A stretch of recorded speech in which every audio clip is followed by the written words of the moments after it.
네, 안녕하세요. 도사 이승태TV의 이승태 변호사입니다. 요즘에 정말 변호사들이 수임료를 받고 일을 안 한다. 그리고 일을 잘못했다. 그리고 뭐 변호사가 수임을 한 지가 한 6개월이 지났는데도 아무것도 안 한다. 출석도 안 한다.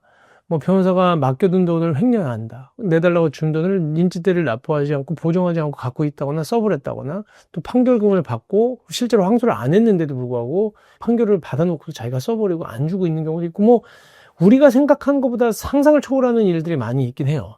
그래서 이번에 법률신문에 나온 기사를 보고 제가 하나를 여러분들한테 좀 씁쓸한 기사지만 한번 읽어드리려고 하는데, 변호사 시장이 이미 포화. 그래서 무한경쟁, 생계형 비위가 늘었다. 이런 거거든요. 2012년도에는 35건, 13년도에 42, 뭐 51, 67건 이렇게 올라가다가 2016년도에 188건으로 확 올라가요. 그 다음에 174건, 그다음 163건 갔다가 다시 떨어지는 것 같다가 2022년도에 다시 올라가고 그 역대 최고로 24년도에는 206건을 1년에 징계했다는 거거든요. 요게 근데 갑자기 왜 올라갔느냐는 이유가 있습니다. 이때가 홍만표 변호사 법조비리 사건이 터지면서 홍만표 변호사랑 그때 또 판사 출신 여자 변호사님이 구속이 됐어요. 그래서 홍만표 변호사는 검찰 출신이었고 어쨌든 그 법조비리 사건으로 구속이 되시면서 그때 하창호 변호사님이 변호사협회 회장을 하시고 그때 제가 윤리이사를 했었는데 그때 법조비리 척결을 위해서 굉장히 혼탁한 시장을 좀 바로잡겠다고 해가지고 징계를 많이 했죠. 그래서 그때는 법조비리 사건들을 굉장히 많이 징계를 하는 바람에 확 올라갔던 거거든요. 그럼 다시 떨어지다가 요즘에는 이제 또 다시 증가를 하고 있는데 지금은 또 이제 유형이 좀 달라졌다는 거예요. 그래서 여기를 보면 A 변호사는 성범죄 및 형사범죄 전문 지식 공유 인터넷 카페를 운영하고 있었다. 근데 해당 카페에는 정관예우, 일반 변호사 대 부장검사 출신 변호사, 그 차이를 아시나요? 이렇게 선전을 한 거예요. 그러면서 정관예우의 존재를 강조하면서 부장검사 출신 변호사의 선임료를 추천하는 게시글이 올라왔다. 게시글 하단에는 카페 변호사의 명칭과 함께 부장검사 출신 변호사와 그 사진과 경력이 소개됐다. 근데 여기 A 변호사, 이 변호사는 이 사무직원이 임의로 작성 게시한 거기 때문에 난 모르겠는데 라고 이의 신청했지만 기각되고 과태료 500만 원이 확정됐다. 표시 광고에 관한 부분이에요. 아까 제가 얘기 드린 거는 정관예우 우리 그때 2016년도에 해서 징계했던 거는 그런 법조 비리랑 관련돼서 우리가 징계할 수밖에 없었던 게 그때 사무장이 문제가 됐던 거기 때문에 특히 개인회생 파산 사건에서 사건을 수임해 온 사무장들한테 외근 사무장이든 뭐 내근 사무장이든 뭐 할 거 없이 인센티브를 준 거예요. 그게 다 변호사법 위반이거든요.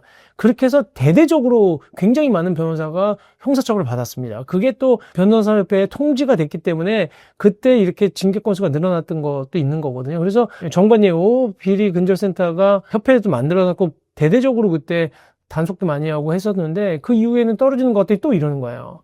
정관예우라는 거를 정관예우가 있냐 없냐 갖고 논란이 많잖아요. 근데 자꾸 이렇게 내가 부장검사 출신이니까 내가 형사사건 잘하니까 나한테 맡겨라고 해서 꼬시는 거거든. 이러면 안 되는데 그래서 이제 징계를 받았다는 거고. 또 하나 보세요. B 변호사는 2016년도부터 3년간 인터넷 검색 광고, 블로그 게시 등의 강제추행 전문 변호사, 성추행 전문 변호사, 중간간 전문 변호사, 아청법, 아동청소년법, 이게 이제 성범죄랑 관련된 건데 전문 변호사라는 표현을 사용해서 광고했다. 4년 연속 소비자 만족지수 1위, 그 다음에 수천 건의 성공 사례 등과 함께 마약 전문 로펌, 음주운전 전문 변호사, 군인 성범죄 전문 변호사의 필요성. 근데 이게 지금 진정이 접수되니까 이제 나중에 수정하거나 삭제했는데 이런 표현이 이게 말이 되냐는 거예요. 그래서 견책이 나온 거죠. 견책은 사실은 과태료보다 낮은 징계이기 때문에 이 부분은 좀 경하게 처벌해 준 거예요. 물론 성범죄가 많으니까 하지만 이런 낯뜨거운 광고들, 성범죄, 뭐, 내가 아청법 전문 변호사, 뭐, 중간간 전문 변호사, 말 자체도 어디 가서 변호사님, 안녕하세요. 저 이승태 변호사입니다. 어떤 걸 전문으로, 저 성범죄 전문입니다. 강간 전문입니다. 창피해서 어떻게 말을나 하겠어요. 근데 그렇게 광고해서 돈을 엄청 벌고요. 제가 이름을 얘기 안 하시겠지만 지금 10대 로펌에 반열에 든 로펌들이 많아요. 이렇게 광고하고, 이렇게 지사를 막 그 전국에 뿌리고, 그렇게 또 변호사들을 모아서 그 월급을 고액의 연봉을 주면서 저는 사실 이렇게까지 해야 되느냐? 우리가 시장을 혼탁하게 하면서. 그러다 보니까 그런 데는 막 어떤 사람이 누구 사건인지도 몰라요. 그냥 막 그 수임해가지고 그냥 막 배당하고 진짜 기계적으로 돌아가고 하는 회사들이 많은데 이미 벌써 그 회사들이 변호사 수가 뭐 몇백 명이 넘어가는 그런 대형 로펌 반열에 들어가고 있다는 거예요. 성범죄 하나로. 성범죄라는 광고가 허용이 되면서 지금 대한민국에 그쪽 하시는 형사 전문 변호사들이 너무 많습니다. 성범죄라고 쳐보세요. 클릭당 아마 키워드 단가가 엄청 날 겁니다. 그래서 이렇게 자극적인 문구의 남용사례가 증가하고 있다. 그래서 이 성매매 만족합니다. 이게 무슨 말이에요? 도찰제 예약. 이런 선정적인 표현도 등장하기 시작했다. 이거 제가 하는 얘기가 아니라 신문에 나온 거 그대로 읽는 겁니다. 수임료 전액 환불, 국내 유일, 최고의 변호사, 분양권 해지 100% 가냥. 그러니까 저희 부동산 펌에서는 이런 것도 많이 하긴 하는데 이렇게 선전을 안 한다는 거지. 분양권 해지 100% 가능. 부적절하고 이 장담할 수도 없는 거를 막 장담한다? 100%가 어딨어요, 소송이. 지금 어떤 정치적인 사건에 대해서도 어느 쪽에서는 100% 장담하지만 그런 게 어디 있습니까? 정치적인 사건에서 보면 계속 판결은 뒤집어지고 내가 변호사가 100% 이길 수 있다는 사건은 그건 안 되는 광고입니다. 그 다음에 또 하나, 요즘에는요, 명문대, 야, 진짜 서울대 출신 판사 이렇게 광고해요. 판사 출신 변호사가 하는. 그런데 이렇게 해서 무슨 어느 대 판사 출신 이렇게 내세워서 지하철 음성 광고까지 하는 거예요.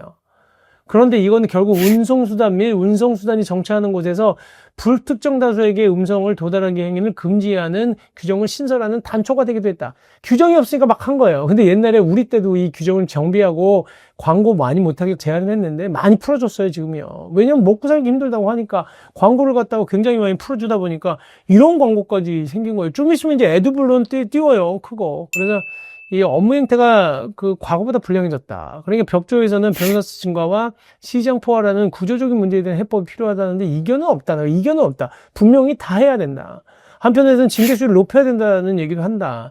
근데 이게 지금 실질적으로 먹고 살기가 힘들어지니까 점점 이런 문제가 생기는데 과연 이거 어떻게 해야 되느냐. 그래서 또 문제가 되는 게 그러다 보니까 이런 변호사들이 자꾸 광고 문제만 다뤄서 그렇지만 광고뿐만 아니라 보통 착수금 받아요. 그리고 나서 아무 일도 안 하는 거예요. 근데 소장 뭐 간단하게 한두 장 써놓고 일도 안 하고 그런 상태에서 이제 불만이 생기니까 계약이 해지되잖아요. 난 더 이상 못하겠다. 돈 돌려달라.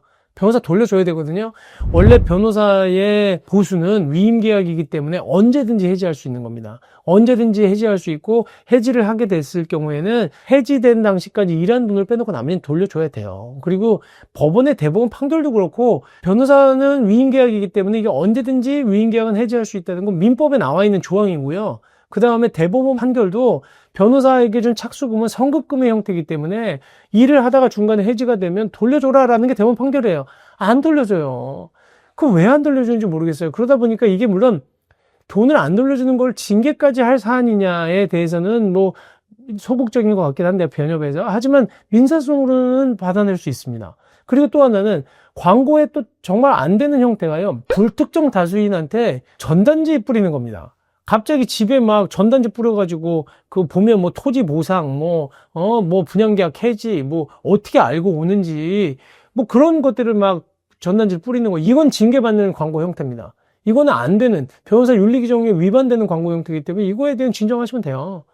그러니까 이런 건 좀 자제해야 된다는 거지, 변호사가. 좀 위반되는 형태로는 하면 안 되는 거 아니냐. 허용된 범위 내에서 광고하고 해야 되는데 이게 대부분 징계를 받을 때는 변호사들이 다 뭐라는 줄 아세요? 자기는 몰랐대요. 왜 몰랐냐? 자기 사무직원이 한 거기 때문에 몰랐다. 사무직원이 왜 대표나 그 담당 변호사의 지시 안 받고 하겠습니까? 인센티브 받으려고 그게 브로커가 되는 거예요. 자기가 광고하고 자기가 사건 수임해서 변호사랑 나눠 먹으려고 하는 거지. 이게 그러다 보니까 이게 지금 변호사법 위반 대표적인 사례들이 되는 거예요. 변호사가 변호사 아닌 자와 동업하는 행위. 법조인들이요. 이게 지금 사무장병원 문제가 되잖아요. 그래서 의사들 계속 처벌받는 것처럼 변호사도 직업 윤리는 갖춰야 된다. 물론 우리 변호사법에 보면 변호사는 직업적인 부분이 아닌 부분에 대해서 품위유지 의무 위반. 그러니까 뭐 밖에서 제가 사건하고 관계없이 누구랑 싸우다가 그래도 폭행으로 그 처벌을 받으면 그것까지 처벌하긴 해요. 근데 그게 사실은 어떻게 보면 품위유지 위반이 너무 광범위하게 공무원처럼 밖에서 그 업무랑 아닌 사건까지도 강하게 처벌하는 거에 대한 문제는 분명히 있어 보이긴 하는데 대신 이런 직업적인 윤리 부분하고 관련돼서 너무 지나치게 정관이라든지 그다음에 또 사건을 내가 무조건 100% 승소해 주겠다고 한다든지 그 일을 하지 않고 보수를 돌려주지 않는다든지 이런 부분은 진짜 문제가 있다. 이런 부분에 대해서는 책임을 강화하고 대신 나머지 부분은 좀 완화할 필요도 있고 변호사들도 또 정해진 테두리 내에서 광고를 해야지. 성매매 전담 변호사 이거 언젠가는 제가 볼 때는 좀 바꿔야 되는 거 아닌가 하는 생각이 듭니다. 오죽하면 이 법률신문에서 이런 그 생계형 비위가 늘었다라고 하면서 이런 신문 광고가 나왔겠습니까? 왜냐하면 변호사는 일을 대신 처리해주는 사람들인데 그 일을 처리하는 과정 처음부터 뭔가 너무 과장돼 있고 이 부분에 대해서 자신이 할 수 있는 일은 역량을 넘어가는 부분에 대해서 광고를 하는 것은 어느 정도 좀 자제해야 될 필요는 있다는 생각은 듭니다. 네, 오늘 방송은 이것으로 마치도록 하겠습니다.